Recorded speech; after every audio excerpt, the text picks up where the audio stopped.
صحت اور بیماری انسانی زندگی کے ساتھ ساتھ ہیں. انسان کی زندگی کے کوئی بھی 2 دن ایک جیسے نہیں ہوتے. آج اگر انسان خوش ہے تو کل اداس ہوگا. اگر آج وہ اپنے جسم میں قوت محسوس کر رہا ہے تو کل بیمار ہو سکتا ہے. انسان کے اوپر دن میں بھی کئی بار مختلف طرح کی کیفیات گزرتی ہیں. کبھی انسان روحانی طور پر، جذباتی طور پر بیمار ہوتا ہے اور کبھی انسان جسمانی طور پر بیمار ہو جاتا ہے. بیماری کی کیفیت صحت کی کیفیت سے مختلف ہوتی ہے اور ہر انسان اس کو محسوس کر سکتا ہے. ایسی صورت میں انسان کو دوا کے ساتھ ساتھ اللہ سبحانہ وتعالیٰ کی طرف رجوع کرنا چاہیے اور اپنے لیے خوب خوب دعائیں کرنی چاہیے. بعض اوقات بیمار خود اپنے لیے دعا نہیں کر سکتا تو بیمار کی عیادت کرنے والے اور بیمار کو دیکھنے والے، اس کے دوست، رشتہ دار، عزیز، اقربا اور ایون ہسپتال کا عملہ مریض کے لیے ایسی دعائیں پڑھ سکتا ہے جو اس کے لیے شفا یابی کا ذریعہ ہو سکتی ہیں. تو بات یہ ہے کہ انسان ہر حال میں اپنے رب کا محتاج ہے اور اسے اپنی ہر ضرورت کے لیے اپنے رب کی طرف رجوع کرنا چاہیے، اور خصوصاً قبولیت کے مواقع پر. رات کا پچھلا پہر اس کے لیے بہت مناسب ہے، جب اللہ سبحانہ وتعالیٰ بندوں کو پکارتے ہیں کہ ہے کوئی جو مجھ سے دعا کرے تو میں اس کی دعا قبول کر لوں، ہے کوئی جو مجھ سے سوال کرے تو میں اس کو جواب دوں، ہے کوئی جو مجھ سے استغفار کرے تو میں اس کو بخش دوں.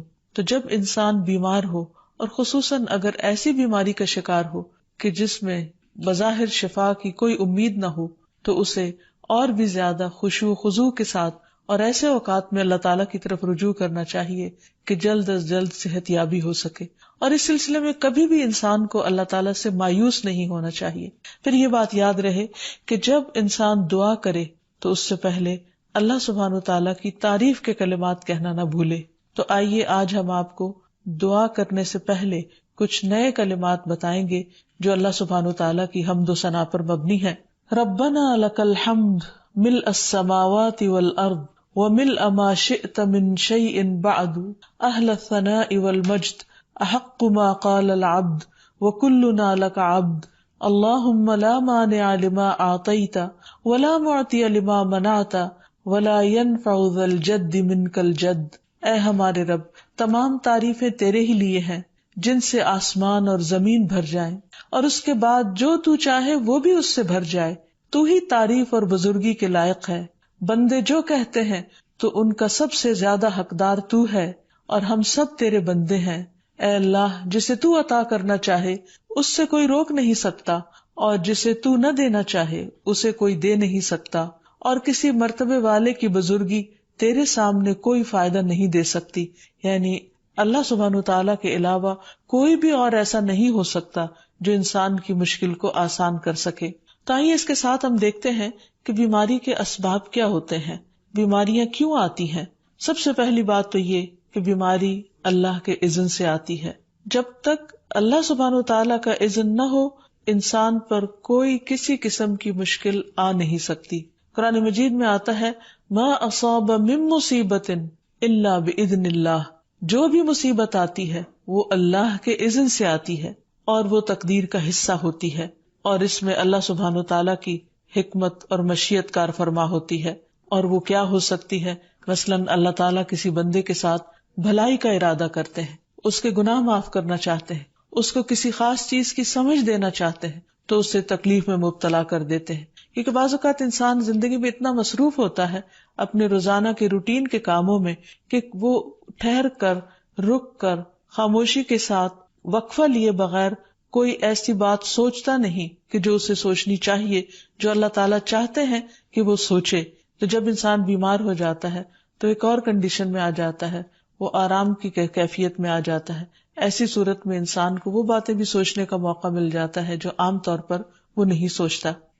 پھر اسی طرح ہمیں ہمارا دین یہ بھی بتاتا ہے کہ بعض اوقات انسان پر بیماری یا کوئی بھی تکلیف اس کے اپنے ہاتھوں کی کمائی سے آتی ہے، یعنی اس کا اپنا کوئی گناہ یا قصور ہوتا ہے جس کی بنا پر اسے وہ تکلیف پہنچتی ہے. قرآن مجید میں آتا ہے وَمَا أَصَابَكُم مِّن مُّصِيبَةٍ فَبِمَا كَسَبَتْ أَيْدِيكُمْ وَيَعْفُو عَن كَثِيرٍ. اور تمہیں جو بھی مصیبت پہنچی تو وہ اس وجہ سے ہے جو تمہارے ہاتھوں نے کمایا، اور وہ بہت سی چیزوں سے درگزر کر جاتا ہے. اسی طرح بعض اوقات انسان کی بیماریاں اس کے کسی گناہ کا نتیجہ ہوتی ہیں۔ عمر رضی اللہ عنہ نے جب عباس رضی اللہ عنہ سے بارش کی دعا کرنے کے لیے کہا تو انہوں نے کہا، اے اللہ، بے شک مصیبتیں گناہوں کی وجہ سے ہی نازل ہوتی ہیں اور انہیں صرف توبہ ہٹا سکتی ہے۔ پھر اسی طرح ایک اور روایت میں آتا ہے، رسول اللہ صلی اللہ علیہ وسلم نے فرمایا، جب بھی کسی رگ یا آنکھ کو نقصان پہنچتا ہے تو وہ کسی نہ کسی گناہ کی وجہ سے ہوتا ہے، لیکن جو تکالیف اللہ تعالیٰ ویسے ہی ٹالتا رہتا ہے وہ کہیں زیادہ ہو جاتی ہیں۔ پھر اسی طرح بعض بیماریاں انسانوں کے اعلانیہ گناہوں کی وجہ سے بھی ہوتی ہیں، جیسے کہ ایک حدیث میں آتا ہے، جب کسی قوم میں بدکاری عام ہو جاتی ہے اور وہ اعلانیہ اس کا ارتکاب کرتے ہیں تو ان میں طاعون اور ایسی مختلف بیماریاں پھیل جاتی ہیں جو کہ ان سے پہلے گزرے ہوئے لوگوں میں نہ تھی۔ ابو امامہ باہلی سے روایت ہے کہ نبی صلی اللہ علیہ وسلم نے فرمایا، جس بندے کو بھی بیماری سے پچھاڑ دیا گیا ہو تو اللہ تعالیٰ اسے جب بیماری سے اٹھاتا ہے تو وہ پاک ہوتا ہے۔ تو یہ ایک حقیقت ہے کہ انسان کے گناہ اس کے لیے مشکلات کا سبب بنتے ہیں۔ امام ابن القیم الجوزیہ لکھتے ہیں، ان کی ایک مشہور کتاب ہے الداء والدواء، بیماریاں اور علاج، اس میں وہ کہتے ہیں کہ کوئی بھی گناہ ایسا نہیں کہ جس کے اثرات نہ ہوں۔ انسان سے چھوٹی یا بڑی جو بھی کوئی غلطی صادر ہوتی ہے اس کے نتیجے میں کچھ نہ کچھ اثرات اس کی زندگی پر ضرور پڑتے ہیں۔ ہاں، اگر اللہ تعالیٰ معاف کر دے تو وہ اور بات ہے، ورنہ ہر گناہ کی ایک تاثیر ہوتی ہے، اور ان تاثیرات میں سے ایک چیز یہ ہے کہ انسان مختلف قسم کی بیماریوں میں مبتلا ہو جاتا ہے۔ اسی لیے ہم دیکھتے ہیں کہ جب انسان بیماری میں مبتلا ہوتا ہے تو اللہ تعالیٰ اس بیماری کو اس کے گناہوں کا کفارہ بنا دیتے ہیں۔ جیسے حدیث میں آتا ہے کہ جس مسلمان کو کانٹا چبھے یا اس سے زیادہ کوئی تکلیف پہنچتی ہے تو اللہ تعالیٰ اس کے ذریعے اس کے گناہوں کو اس طرح دور کر دیتا ہے جس طرح درخت سے اس کے پتے جھڑتے ہیں۔ تو اس سے ہمیں یہ پتہ چلتا ہے کہ بیماریوں کے آنے کے مختلف اسباب ہوتے ہیں۔ بیماری بہرحال جس بھی وجہ سے آئے، لیکن اصل چیز دیکھنے کی یہ ہے کہ مومن کا رویہ کیا ہے۔ مومن کو اگر کوئی کانٹا بھی چبھتا ہے تو وہ اس پر صبر کرتا ہے۔ اس لیے بیماری یا تکلیف کے آنے پر انسان کو اللہ سے راضی رہنا چاہیے، شکوہ نہیں کرنا چاہیے، کیونکہ جو اللہ سے راضی ہو جاتا ہے کسی آزمائش پر، اللہ تعالیٰ بھی اس سے راضی ہو جاتا ہے۔ پھر اسی طرح اللہ تعالیٰ کا شکر ادا کرنا چاہیے، کیونکہ بیماری اس سے زیادہ شدید بھی ہو سکتی تھی، لہٰذا انسان کو اللہ تعالیٰ جس حال میں رکھے انسان اس پر شکر گزار رہے۔ پھر یہ کہ انسان کسی بھی بیماری میں کسی بھی قسم کی ہو اور زندگی کے کسی بھی حصے میں ہو، اس میں مایوس نہ ہو، پر امید رہے کہ بیماری دور ہو جائے گی۔ پھر اسی طرح اگر بیماری طول پکڑ جائے تو انسان کو گھبرانا نہیں چاہیے، کیونکہ ہر گزرنے والا لمحہ انسان کے درجات میں اضافے کا سبب بنتا ہے اور اس کے گناہ مسلسل جھڑتے چلے جاتے ہیں حتیٰ کہ انسان بالکل پاک صاف ہو جاتا ہے۔ پھر اسی طرح انسان کو بیماری کی حالت میں دوسروں سے شکوے شکایات نہیں کرنی چاہیے، کیونکہ بیماری اللہ کے اذن سے آتی ہے، اور جب انسان ہر ایک کے آگے رونے لگتا ہے تو گویا وہ اللہ تعالیٰ کا شکوہ کر رہا ہوتا ہے، جو چیز اللہ تعالیٰ کو پسند نہیں۔ پھر اسی طرح منہ سے برے الفاظ نہیں نکالنے چاہیے، بیماریوں کو کوسنا نہیں چاہیے، اور پھر ایسے الفاظ نہیں ادا کرنے چاہیے کہ مجھے لگتا ہے کہ اس بیماری میں میری زندگی چلی جائے گی، یا یہ کہ کسی مریض کی عیادت کے لیے جا کر اس کو اس قسم کی بات نہیں کرنی چاہیے، خواہ کتنی ہی خطرناک بیماری کیوں نہ ہو، ہمیشہ اسے امید دلانے چاہیے، کیونکہ مایوسی کے الفاظ اور برے بھلے اور منفی قسم کی باتیں اللہ تعالیٰ کو پسند نہیں، اور انسان ویسے بھی جیسے سوچتا ہے پھر اس کے ایکشن اس کے مطابق ہونے لگتے ہیں۔ اب یہ ہے کہ انسان بیماری میں دوا ضرور کرے، کیونکہ حدیث میں آتا ہے کہ اللہ تعالیٰ نے کوئی بیماری ایسی نہیں اتاری جس کے لیے دوا نہ اتاری ہو۔ ہاں، جسے معلوم ہو اسے معلوم ہوتا ہے، اور جسے نہیں معلوم ہوتا اسے نہیں معلوم ہوتا۔ بعض اوقات اللہ تعالیٰ ڈاکٹر کے دل میں ڈال دیتا ہے اور اس کا علاج اس کو سمجھ میں آ جاتا ہے، اور بعض اوقات وہ بیماری لا علاج ہوتی ہے، حالانکہ اس کا علاج موجود ہوتا ہے مگر کسی کو بھی علاج سمجھ میں نہیں آتا۔ بہرحال نوعیت کچھ بھی ہو تو علاج ضرور کراتے رہنا چاہیے، اور کبھی مایوس نہیں ہونا چاہیے کہ اس بیماری کا علاج ہو نہیں سکتا، نہیں، ایک کے بعد ایک کوشش انسان کرتا رہے، اور جب اللہ کا اذن ہوگا بیماری دور ہو جائے گی۔ اور اس کے ساتھ ساتھ انسان یہ بھی یقین رکھے کہ شفا اللہ کے ہاتھ میں ہے، کسی ڈاکٹر کے ہاتھ میں نہیں، کسی انسان کے ہاتھ میں نہیں، کیونکہ جب تک اللہ کا اذن نہ ہو شفا نہیں ہو سکتی، خواہ کوئی کتنا بھی بڑا ڈاکٹر کیوں نہ ہو۔ اسی لیے نبی صلی اللہ علیہ وسلم کی دعاؤں کے آخر میں آتا ہے کہ لا شفا الا شفاؤک، کوئی شفا نہیں مگر تیری ہی شفا، یعنی جو اللہ سبحانہ وتعالیٰ اپنے بندے کو شفا عطا کرے۔ پھر اسی طرح یہ ہے کہ حضرت ابراہیم علیہ السلام نے اللہ سبحانہ وتعالیٰ کے بارے میں فرمایا تھا کہ وَإِذَا مَرِضْتُ فَهُوَ يَشْفِينِ، کہ جب میں بیمار ہوتا ہوں تو وہی مجھے شفا دیتا ہے، یعنی اللہ تعالیٰ ہی اس بیماری کو دور کرتا ہے۔ اسی طرح ایک اور روایت سے بھی پتہ چلتا ہے کہ شفا دراصل اللہ سبحانہ وتعالیٰ کے ہاتھ میں ہے۔ حضرت عائشہ سے مروی ہے کہ رسول اللہ صلی اللہ علیہ وسلم دم کیا کرتے تھے اور یہ دعا پڑھتے تھے، امسح البأس رب الناس بیدک الشفاء لا یکشف الکرب الا انت، اے لوگوں کے رب تکلیف کو دور کر دے، تیرے ہی ہاتھ میں شفا ہے، تیرے سوا اس کو دور کرنے والا اور کوئی بھی نہیں۔ پھر اسی طرح انسان جب کسی بیمار کی عیادت کے لیے جائے تو اس پر بھی دعا پڑھے اور اس کے لیے دعا کرے۔ رسول اللہ صلی اللہ علیہ وسلم نے فرمایا، جو مسلمان کسی ایسے بیمار کی عیادت کے لیے اس کے پاس آئے جس کی موت کا وقت قریب نہ آیا ہو اور 7 مرتبہ یہ پڑھے، اسأل اللہ العظیم رب العرش العظیم ان یشفی فلانا من وجعہ، میں اس عظمت والے اللہ سے سوال کرتا ہوں جو عرش عظیم کا رب ہے کہ فلاں کو اس کی تکلیف سے شفا عطا فرمائے، تو اللہ عز و جل اسے شفا عطا فرما دیتا ہے۔ اور پھر ہم دیکھتے ہیں کہ تمام انبیاء اپنی بیماریوں میں، تکلیفوں میں اللہ تعالیٰ کو پکارتے تھے، جیسا کہ ایوب علیہ السلام کی دعا قرآن مجید میں آتی ہے۔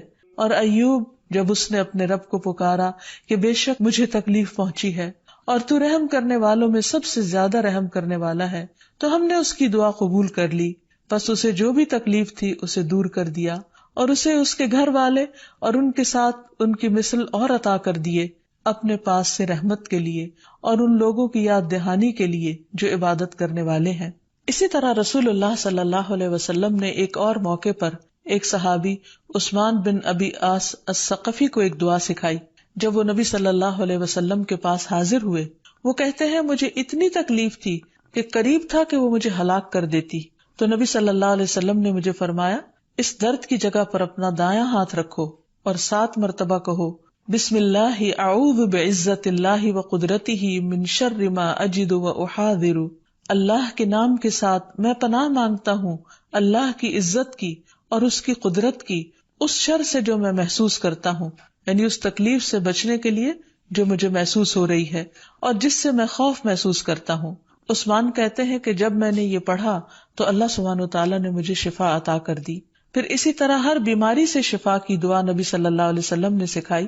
عبداللہ بن عباس سے مروی ہے کہ نبی اکرم صلی اللہ علیہ وسلم نے فرمایا، جب کوئی شخص کسی ایسے مریض کی عیادت کرے جس کی موت کا وقت ابھی قریب نہ آیا ہو اور اس کے پاس 7 مرتبہ یہ دعا پڑھے، اسأل اللہ العظیم رب العرش العظیم ان یشفیک، میں عظمت والے اللہ جو عرش عظیم کا رب ہے اس سے دعا کرتا ہوں کہ وہ تمہیں شفا عطا کرے، تو اللہ تعالیٰ اسے اس مرض سے شفا عطا کر دے گا۔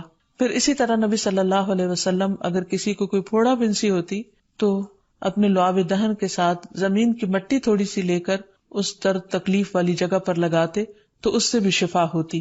حضرت عائشہ کہتی ہیں کہ جب کسی انسان کے عضو میں کوئی تکلیف ہوتی، پھوڑا یا زخم ہوتا، تو نبی صلی اللہ علیہ وسلم اپنی انگلی اس طرح رکھتے، اور سفیان جو راوی ہیں انہوں نے اپنی شہادت کی انگلی زمین پر رکھی، پھر اسے اٹھا کر فرمایا، بسم اللہ تربت اردنا بریقت بعدنا لیشفى به سقیمنا باذن ربنا، اللہ کے نام کے ساتھ ہماری زمین کی مٹی ہمارے رب کے حکم سے ہم میں سے بعض کے تھوک کے ساتھ ہمارے بیمار کو شفا دی جائے۔ یعنی لعاب دہن کا اپنا ایک اثر ہوتا ہے، اور لعاب دہن جو ہے ایک طرح سے دوا کا کام کرتا ہے، اور اللہ کا نام لے کر جب لعاب دہن لگایا جائے تو شفا ہوتی ہے۔ جیسے کہ ایک اور موقع پر نبی صلی اللہ علیہ وسلم نے ایک جلے ہوئے مریض کے اوپر یہی دعا پڑھ کر لعاب دہن لگایا تو اللہ تعالیٰ نے اس مریض کو شفا یاب کر دیا، اور وہ دعا تھی، اذہب البأس رب الناس واشف انت الشافی لا شفاء الا شفاؤک شفاء لا یغادر سقما۔ پھر اسی طرح ایک موقع پر ایک قبیلے کے سردار کو جب بچھو نے کاٹ لیا اور اس کے جسم میں زہر پھیل گیا تو ایک صحابی نے سورۃ الفاتحہ پڑھ کر اس پر دم کیا تو اس سے اس کو شفا ہو گئی، اور یہ بات جب نبی صلی اللہ علیہ وسلم کو بتائی گئی تو آپ اس پر خوش ہوئے۔ اور سورۃ فاتحہ سب لوگوں کو آتی ہے، اسی لیے اس کا نام سورۃ الشفا بھی ہے، کیونکہ یہ بیماری میں بطور علاج پڑھی جاتی ہے مریض پر. مریض خود بھی پڑھ سکتا ہے اور اس کے اٹینڈنٹس بھی اس پر پڑھ سکتے ہیں. حضرت علی رضی اللہ تعالیٰ عنہ کہتے ہیں کہ نبی صلی اللہ علیہ وسلم کو بچھو نے ڈس لیا اور آپ نماز پڑھ رہے تھے. جب آپ نماز سے فارغ ہوئے تو آپ نے فرمایا اللہ تعالیٰ بچھو پر لعنت کرے، یہ نہ نمازی کو چھوڑتا ہے نہ کسی اور کو. پھر آپ نے پانی اور نمک منگوایا، آپ اس پر ملتے جا رہے تھے اور یہ صورتیں پڑھ رہے تھے، قل یا ایھا الکافرون وقل اعوذ برب الفلق اور قل اعوذ برب الناس. تو یہ بھی ایسے مواقع پر پڑھی جا سکتی ہیں. پھر اسی طرح یہ ہے کہ اگر کسی بھی دوا یا دعا سے مریض صحت یاب نہ ہو رہا ہو، اس کی تکلیف کم نہ ہو رہی ہو، تو بھی موت نہیں مانگنی چاہیے، کیونکہ مومن کے لیے زندگی ایک بہت بڑی نعمت ہے. وہ جس بھی حال میں گزرے، بہرحال وہ اسے آخرت کمانے کا ذریعہ بنا سکتا ہے. یعنی اگر وہ تکلیف میں اس کی زندگی گزر رہی ہے اور اس پر وہ صبر کر رہا ہے اور اللہ کو یاد کر رہا ہے، تو اس کے بے پناہ درجات بلند ہونے کا ذریعہ ہے. یعنی یہ بیماری اس کے لیے بلندی درجات کا ذریعہ بن جاتی ہے. اس لیے کبھی بھی موت نہیں مانگنی چاہیے. ہاں اگر تکلیف حد سے بڑھ جائے تو انسان یہ دعا مانگ سکتا ہے، اللہم احینی ما کانت الحیات خیرا لی وتوفنی اذا کانت الوفات خیرا لی. اے اللہ، جب تک میرے لیے زندگی بہتر ہو مجھے زندہ رکھ، اور جب میرے لیے وفات بہتر ہو تو مجھے وفات دے دے. تو اللہ تعالیٰ سے دعا ہے کہ اللہ تعالیٰ تمام بیماروں کو صحت اور شفا عطا فرمائے، اور ہمیں بیماری اور آزمائش کے موقع پر اپنی طرف رجوع کرنے کی توفیق دے، اور ہر طرح کے شرک اور ایسے کاموں سے بچائے جو اس کو ناراض کرنے والے. وآخر دعوانا ان الحمد للہ رب العالمین. السلام علیکم ورحمۃ اللہ وبرکاتہ.